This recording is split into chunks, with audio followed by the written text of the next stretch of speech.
Crypto और NFT अनियंत्रित हैं और इनके साथ अत्यधिक जोखिम जुड़ा हो सकता है। संभव है कि इस प्रकार के लेन देन से हुए किसी भी नुकसान के लिए कोई विनियामक सहायता उपलब्ध ना हो। किसी भी सूचना के लिए बिटसाइफर लैब्स एलएलपी से support@coinswitch.co पे संपर्क करें। हेलो गाइस, मैं हूं संदीप चौहान और ये रहा इस हफ्ते का crypto wrap up with some top crypto news.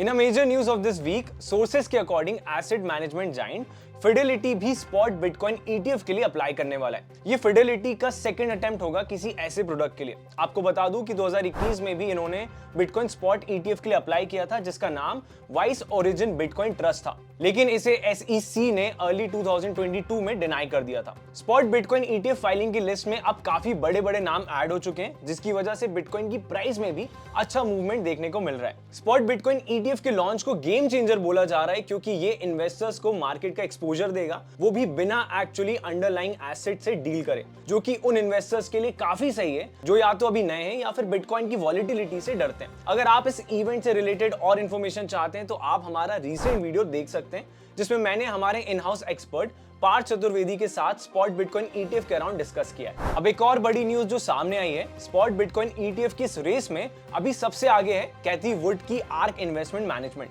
तो जब मिड जून में इन्वेस्टमेंट फर्म ब्लैक रॉक ने स्पॉट बिटकॉइन ईटीएफ के लिए एप्लीकेशन फाइल की थी, तब ये माना जा रहा था कि ब्लैक रॉक ऐसा करने वाली फर्स्ट इशूअर है, बट कुछ एग्जीक्यूटिव्स और एनालिस्ट के अकॉर्डिंग शायद ऐसा नहीं है। आर्क ने यूरोपियन एसेट मैनेजर 21 शेयर्स के साथ मिलकर स्पॉट बिटकॉइन ईटीएफ के लिए एप्लीकेशन अप्रैल में ही एसईसी को सबमिट कर दी थी। ऑल्सो आर्क और 21 शेयर्स के पास एसईसी की डिसीजन डेट भी है जो कि है 13 अगस्त 2023, और वहीं ब्लैक रॉक की एप्लीकेशन को अभी कोई भी डेट नहीं मिली है। In another major news, HSBC rolls out crypto services in Hong Kong. HSBC और Hong Kong and Shanghai banking corporation Hong Kong का बिगेस्ट बैंक है। HSBC ने अपने कस्टमर्स के लिए बिटकॉइन और ether based exchange traded funds यानी कि ETFs इनेबल किए।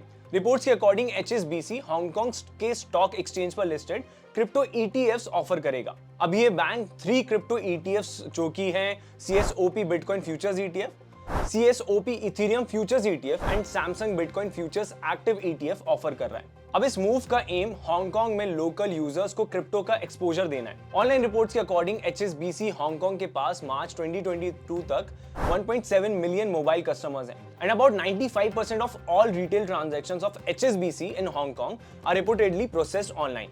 Now last news of the week, bedrock upgrade के बाद ऑप्टिमिज्म नेटवर्क पर ट्रांजैक्शन 67% से बढ़ गए।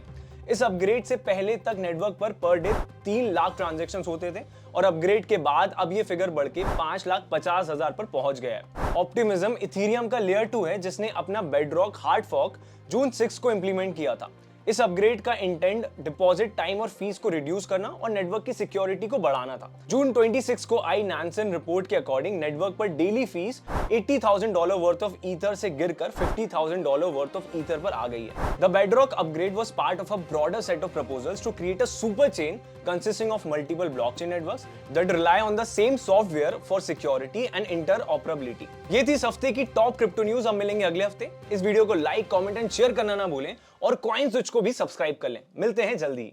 क्रिप्टो और एनएफटी अनियंत्रित हैं और इनके साथ अत्यधिक जोखिम जुड़ा हो सकता है। संभव है कि इस प्रकार के लेन देन से हुए किसी भी नुकसान के लिए कोई विनियामक सहायता उपलब्ध ना हो। किसी भी सूचना के लिए बिटसाइफर लैब्स एलएलपी से support@coinswitch.co पे संपर्क करें।